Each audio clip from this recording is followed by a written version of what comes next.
paz do Senhor, meus irmãos. Agora nós vamos iniciar a segunda lição do Discipulado 2, que é o discípulo e o lar cristão. Vamos ler agora o texto bíblico que diz assim: Porém, se vos parece mal aos vossos olhos servir ao Senhor, escolhei hoje quem servais, os deuses a quem serviram vossos pais, que estavam da além do rio, ou os deuses dos amorreus, em cuja terra habitais. Porém, eu e a minha casa serviremos ao Senhor. Josué, capítulo 24, versículo 15. A introdução diz assim: a salvação que você recebeu através de Jesus Cristo resultará em grandes mudanças no seu modo de vida.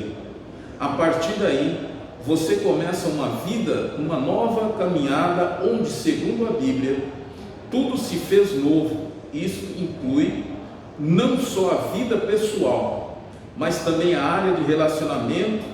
Esta nova vida toma forma na maneira como o crente se comporta no meio em que vive. Em outras palavras, ele não vive mais por si mesmo, mas todas as suas ações são fruto desta comunhão íntima com o Salvador. Como disse o apóstolo Paulo: vivo não mais eu, mas Cristo vive em mim. Gálatas capítulo 2 e versículo 20.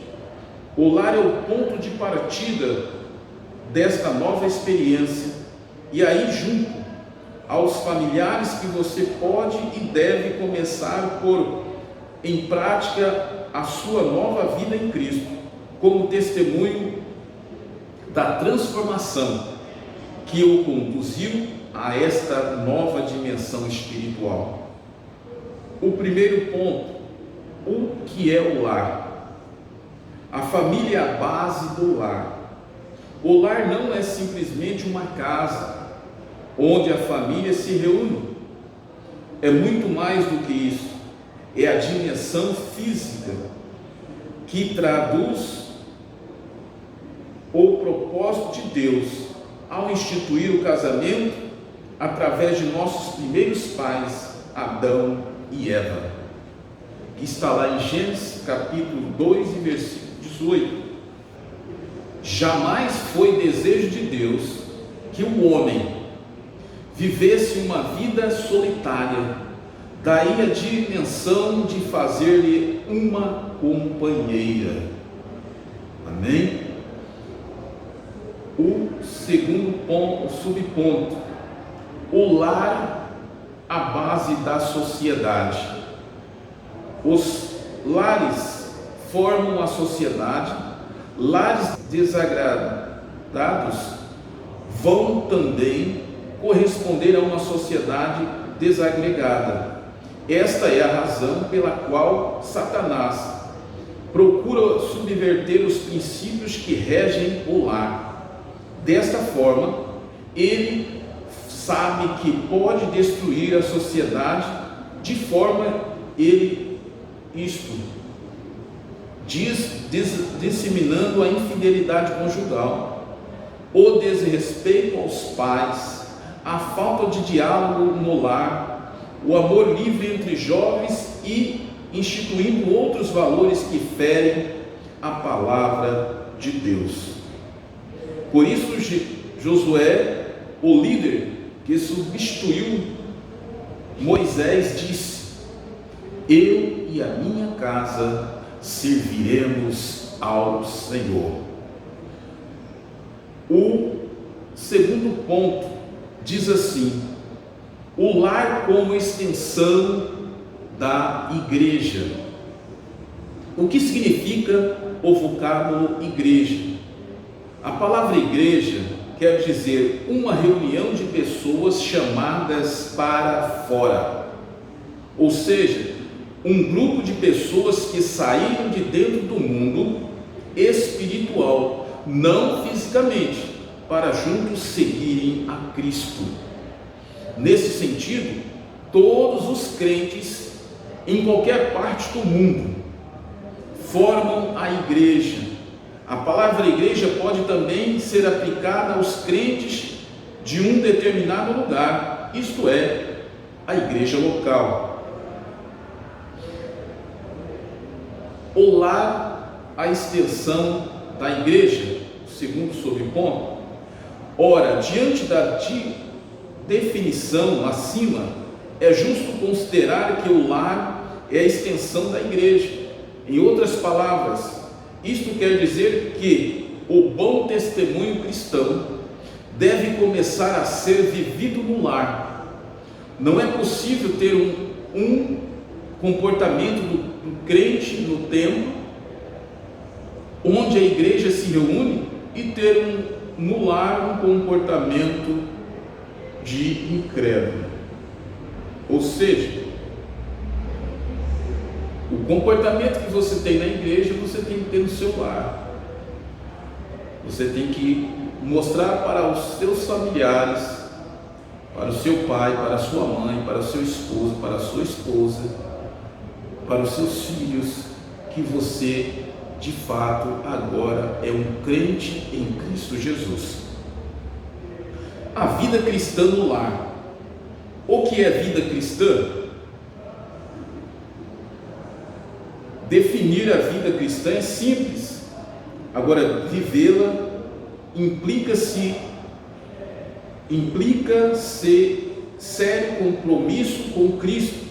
Veja o que o mestre disse em Mateus capítulo 16 e versículo 24: se alguém quiser vir após mim, renuncie-se a si mesmo, tome sobre si a sua cruz e siga-me.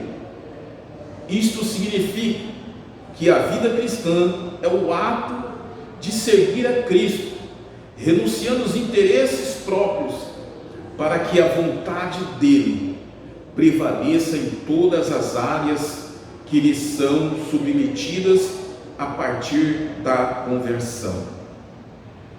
Ou seja, aqueles que nos virem, portanto, observarão em nossa vida a nós mesmos, mas as marcas do caráter de Cristo. Amém? O segundo subponto diz assim: como viver a vida cristã no lar? Como você já aprendeu, fica claro que a partir da conversão sua vida mudou. Agora suas motivações são outras. Isto vai refletir em seu comportamento no lar. Tem que ser assim. Mas como viver essa nova vida no lar? Principalmente se os demais familiares não foram crentes, você não pode partir para o extremo e impor pela força a conversão dos seus parentes. A palavra de Deus diz: não por força, nem por violência, mas pelo meu Espírito, diz o Senhor dos Exércitos. Ou seja, se você é um pai de família, pode lentamente introduzir um culto doméstico, levando a sua esposa, filhos, participarem com alegria da reunião e levá-los à igreja, e depois será uma questão de tempo. Outra coisa é importante participar das reuniões da igreja. Não abandone o marido e os filhos à própria sorte. A Bíblia não aprova esse tipo de conduta, ok? E se você é filho, haja como do mesmo. Seja obediente aos pais, cumpra suas obrigações filiais e mostre que a rebeldia é coisa do passado. Se você for introduzido alguma prática incompatível com a fé cristã, seja educado e responda com mansidão. E se você agora tem outro projeto de vida e servir a Cristo de todo o seu coração, tá? Então, seja uma nova vida em Cristo Jesus. Finalizando, nós vamos ler aqui, você deseja que seus familiares experimentem a mesma bênção que agora desfruta? Convide-os, portanto, a participar de um culto na igreja, onde você congrega. Este poderá ser o ponto de partida para que eles cheguem ao conhecimento de Cristo. Se possível, convide pessoas maduras de sua igreja para visitar os seus familiares, mas faça-o de modo que visita seja recebida sem constrangimento e que haja crentes que não venham a criar dificuldades. Se os seus familiares gostam de ler, presenteie-os com livros evangélicos, principalmente daqueles que trazem testemunhos marcantes que podem tocar em seus corações. Amém? Que Deus abençoe o seu lar em Cristo Jesus.